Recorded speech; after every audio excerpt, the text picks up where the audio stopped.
ആറന്മുള വള്ളസദ്യ വിവാദത്തിൽ ദേവസ്വം ബോർഡിനെ പ്രതിരോധത്തിലാക്കി തന്ത്രി.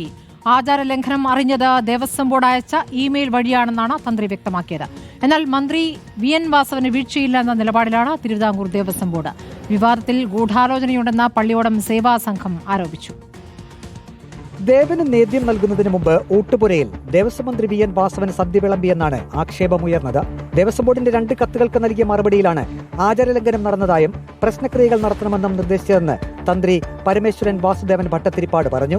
ആദ്യത്തെ കത്തിൽ പ്രായശ്ചിത്തം ചെയ്യേണ്ടതുണ്ടോ എന്നൊരു ചോദ്യം ഉണ്ടായിരുന്നു. ഇത് രണ്ടും കൂടെ നോക്കുമ്പോൾ ഇത് പ്രായശ്ചിത്ത വിഷയമാണ് എന്ന് ആർക്കും മനസ്സിലാവും. അതുകൊണ്ടാണ് പ്രായശ്ചിത്തം നിശ്ചയിച്ചത്. സദ്യയുമായിട്ട് ബന്ധപ്പെട്ടതായതുകൊണ്ട് ആ സദ്യ ബന്ധിതമായ ഒരു പ്രായശ്ചിത്തം നിശ്ചയിച്ചു. വിവാദത്തിൽ ഗൂഢാലോചന സംശയിക്കുന്നു. ആനക്കൊട്ടിലിൽ വിളക്ക് തെളിയിച്ച ശേഷമാണ് മന്ത്രി വി.എൻ. വാസവൻ ഊട്ടുപുരയിൽ വള്ളസദ്യ കഴിക്കാനിരുന്നത്. ആചാരലംഘനം നടന്നിട്ടില്ല, തെറ്റുണ്ടെങ്കിൽ തിരുത്തും.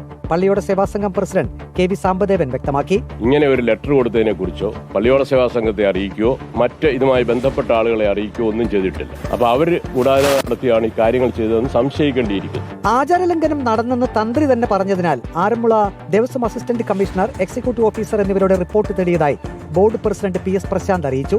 എന്തെങ്കിലും ആചാരലംഘനം നടന്നിട്ടുണ്ടെങ്കിൽ തന്ത്രിയുടെ കത്ത് കിട്ടിയാൽ അതെന്താണെന്ന് ആലോചിച്ച് ബോർഡ് ഉചിതമായ നടപടിയെടുക്കും. ഒരു കാര്യം ഉറപ്പ്, മന്ത്രിക്ക് ഇതുമായി ബന്ധപ്പെട്ട് സത്യത്തിൽ മന്ത്രി നിഷ്കളങ്കനാണ്.